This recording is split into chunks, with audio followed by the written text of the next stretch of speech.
일본 자민당도 중국의 공산당도 서로 물러설 수 없는 구조 속에 갇혔는데 이 구조가 오래갈 수밖에 없는 상황으로 흘러가고 있다. 한국에는 매우 좋은 신호입니다. 미국이 재팬 패싱을 해버렸잖아요. 묘하게 일본만 뒤통수를 맞았어요. 다카이치 사나이가 독도는 일본 땅이면서 막 망언을 또 했어요. 그걸 반응해줄 이유가 없는 거예요. 네, 어차피 중국이랑 일본이랑 알아서 앞으로 당분간 싸울 건데 트럼프 정권 내에서 일본이라고 하는 외교적 파트너의 중요성이 떨어지고 한국이 부상하고 있는 시즌이 맞아요 지금.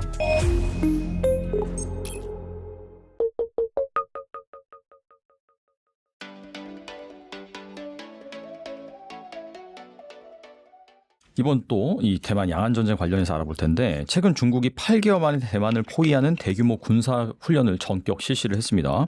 이 단순한 무력 시위가 아니라 전방위 실사격 훈련까지 단행을 했는데 중국군은 이번 훈련을 두고 대만 독립 세력과 외부 간섭 세력에 대한 엄중한 경고라고 이제 공식적으로 규정을 했습니다. 네. 이 중국이 대만 문제를 통해서 일본까지 동시에 압박한다라고 볼 수 있을까요? 당연하죠. 지금 중일 갈등은 쉽게 끝날 게 아니기 때문에. 지금 미국이 재팬 패싱을 해버렸잖아요. 맞아요. 네. 네, 그래서 지금 대만과 일본은 쌍으로 묶여 있는 상태가 됐어요. 예. 그리고 중국은 압박의 방향을 지금까지는 양방향이었어요. 대만, 그다음에 한반도. 였는데 지금은 대만 플러스 일본이 된 상태거든요. 지금 한국을 향한 공격의 방향은 살짝 등을 돌린 상태고. 그런데 이제 대만과 일본이 대만과 한국보다는 공격의 방향이 훨씬 일방향이죠. 둘 다 섬나라고, 둘 다 뭐 저는 싫어하는 표현입니다만 둘 다 해양 세력에 속한 그런 사람들이고 중국은 대륙 세력이고 저는 해양과 대륙의 구분을 별로 좋아하진 않습니다만 공격 방향이 일방향이 됐고 좀 더 일관성이 있어졌죠. 오래 갈 거라고 봅니다. 중일 갈등이 단기적 외교적 막차를 넘어서 이 동아시아 질서 전반을 흔드는 구조적 충돌로 번지고 있습니다. 작가님께서는 이 중일 갈등을 새로운 시대의 시작이라고 표현하셨는데 현재 갈등은 과거와 무엇이 다르고 앞으로 어떤 방향으로 전개가 될까요? 지금까지 외교 갈등이 중국과 일본 사이에 있었죠. 그때는 이제 단발적으로 화를 내는 그런 분위기였다면 지금은 중국이 일본에 대한 욕망과 분노를 본격적으로 드러냈다는 게 다릅니다.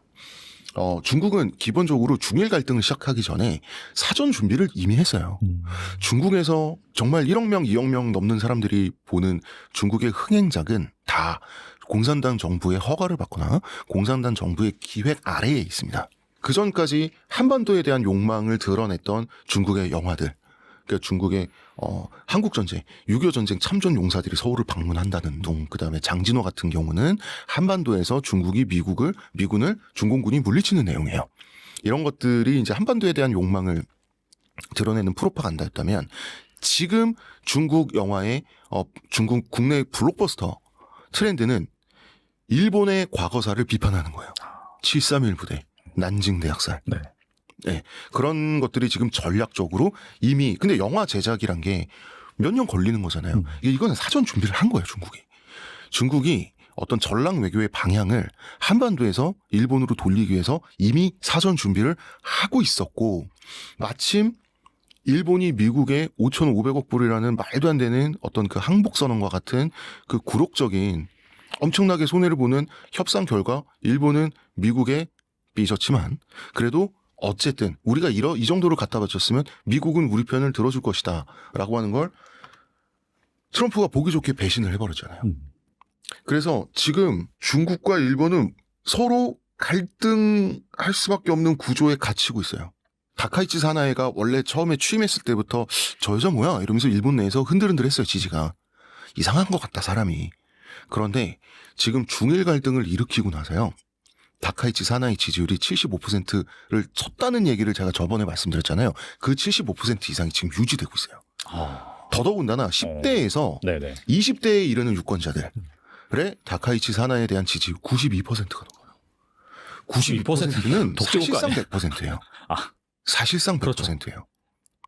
다카이치 사나이의 정권은 일본에 해를 끼칠 거예요. 장담할 수 있어요. 그렇지만 일본의 자민당이 수십 년 동안 국민들을 우민화하는데 성공했기 때문에 일본 국민들이 현재 자민당과 다카이치 내각에 높은 지지율을 보내고 있는데 그 이유는 멋있게도 우리 속이 시원하게도 중국과 싸워주고 있기 때문이에요. 자민당은 이 수십 년 자민당 독재가 무너질지도 모르는 상황에서 이시바 총리와 다카이치 사나이 총리가 배출됐던 거예요. 그래서 이시바 총리는 완전히 친한파고 다카이치 사나이는 완전히 혐한파고 이 사람은 온건한 사람이고 이 사람은 극단주의적인 사람이거든요. 뭐냐면 지금까지 총리를 맡았던 자민당 인물과는 전혀 다른 성격의 두 사람을 보여줘 본 거예요. 자민당이 일본 국민 앞에 붕괴되지 않기 위해서. 이시바 안 되잖아요. 그래서 성향이 완전 정반대인 극단적인 극우주의자인 다카이치 사나이를 한번 옹립해 봤더니 자민당 붕괴가 안 될 것 같잖아요. 지지율이 75%가 넘어요.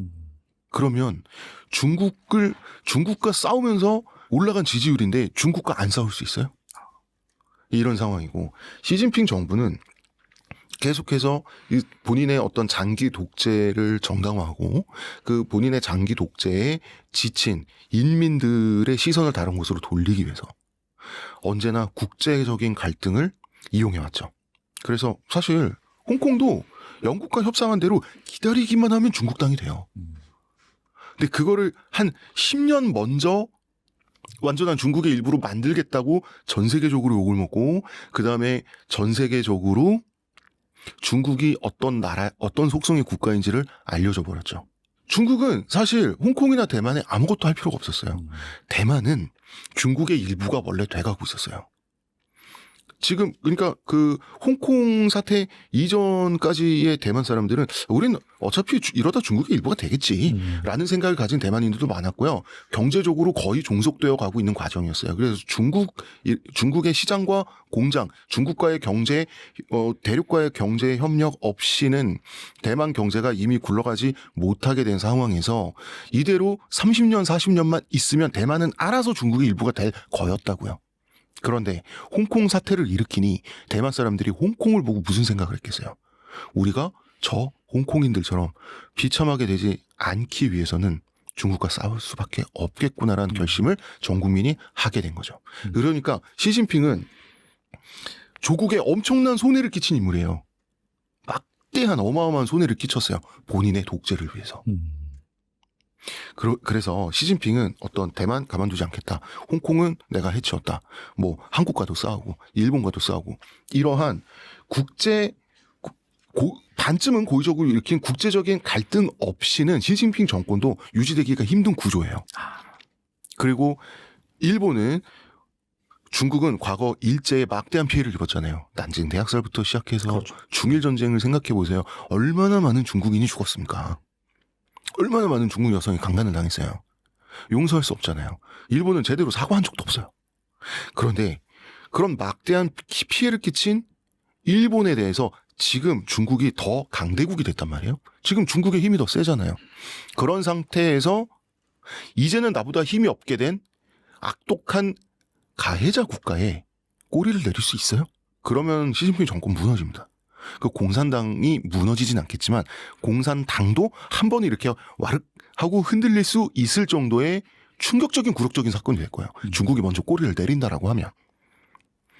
다카이치 사나이도 시진핑도 일본 자민당도 중국의 공산당도 서로 물러설 수 없는 구조 속에 갇혔는데 이 구조가 오래 갈 수밖에 없는 상황으로 흘러가고 있다. 한국에는 매우 좋은 신호입니다. 우리가 이렇게 한 발 뒤로 빠져서 아이고 이렇게 한숨 쉬면서 남의 싸움 구경 하게 된 적이 거의 처음 아닌가요? 네.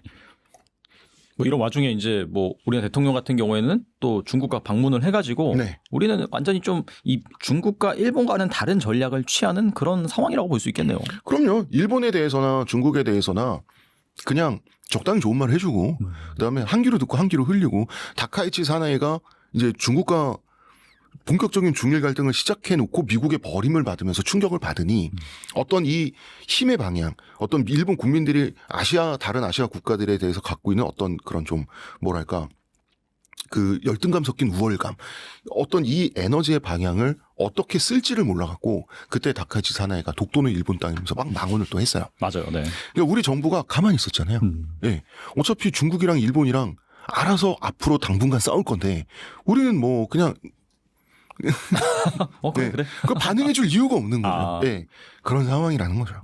우린 여기서 이제 뭐 외교적이나 경제적 이득만 잘 챙기면 되는 그런 그렇죠, 상황이 그렇죠. 왔다. 네. 네. 그리고 이 미국 국방부는 2025 중국 군사력 보고서에서 중국이 대만 통일을 위해 상륙작전을 포함한 직접 침공을 가장 신중한 선택지로 인식할 가능성을 언급을 했습니다. 네. 미국이 공식 문서에서 이렇게 명확한 경고를 내놓은 배경 어떻게 해석할 수 있을까요? 그거야 당연히 대만을 잃게 되면 중국의 태평양으로 진출하는 길이 뻥 뚫리기 때문인 거죠.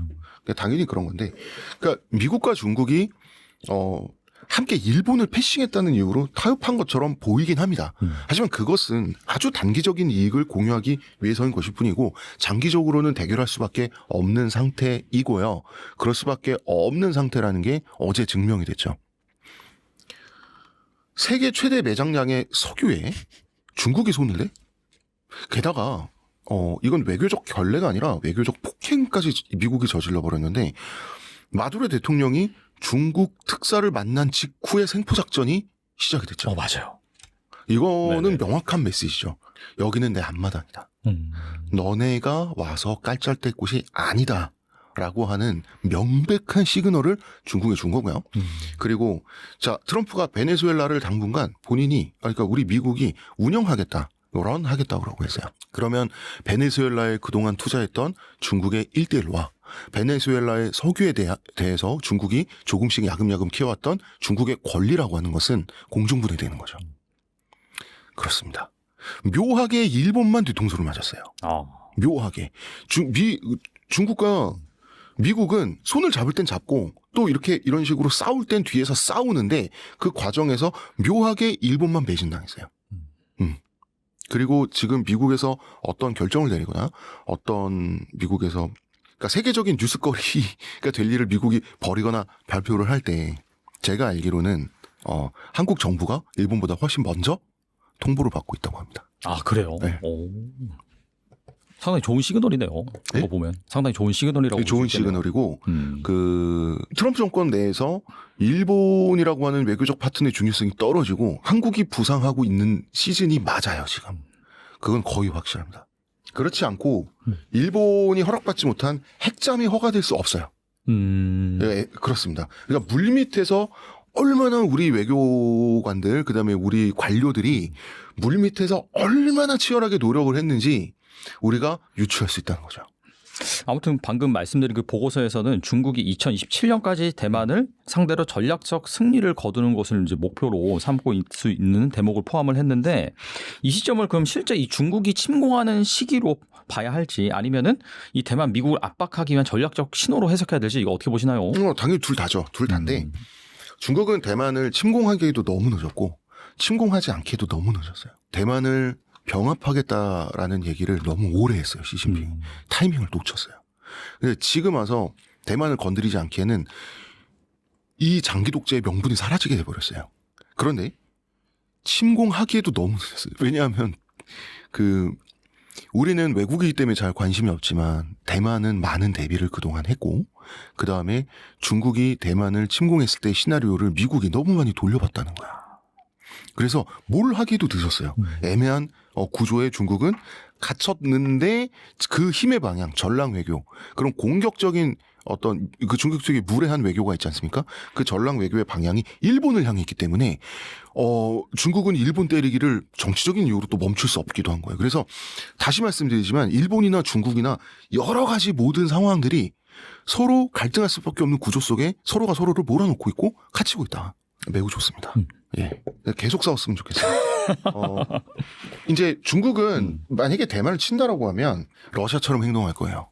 러시아는 우크라이나를 침공해도 유럽이, 다른 유럽 서방 국가들이 가만히 있을지, 개입을 할지, 군사작전을 펼칠지, 러시아를 적극적으로 방어를 할지, 어느 하나 나서는 나라가 있을지 없을지 충분히 확인을 했어요. 그러면서 푸틴은 확신했죠. 저 나약한 서방의 저 서유럽 녀석들은 내가 우크라이나를 침공해도 총 한 방 나서서 쏴주지 않을 것이다 라는 확신을 거치고 우크라이나를 전격 침공한 거거든요. 이렇게 그런 과정을 중국이 지켜봤기 때문에 러시아처럼 대만을 침공해도 미군이 가만히 있을지 없을지 않을지 확인하는 그런 간보는 기간을 반드시 거칠 거예요. 아직 그래서 지금 군사작전을 하는 것도 간보는 것의 일환이에요. 그렇겠네요, 진짜. 예. 그래서 앞으로 여러 번의 도발을 통해서 간을 볼 것이고 이미 보기 시작했다라고 보시면 돼요. 전쟁이 이렇게 쉽게 바로 일어날 순 없습니다. 대만 병합 전쟁을 중국이 일으켰는데 만약에 실패하잖아요. 공산당이 무너질 수도 있어요. 예. 그래서 정말 그 성공 확률, 승리 확률이 정말 90%가 넘어가는 결과로 시뮬레이션이 나오지 않는 한 공산당이 과연 모험을 할 것인지에 대해서는 우리는 생각을 해봐야 된다.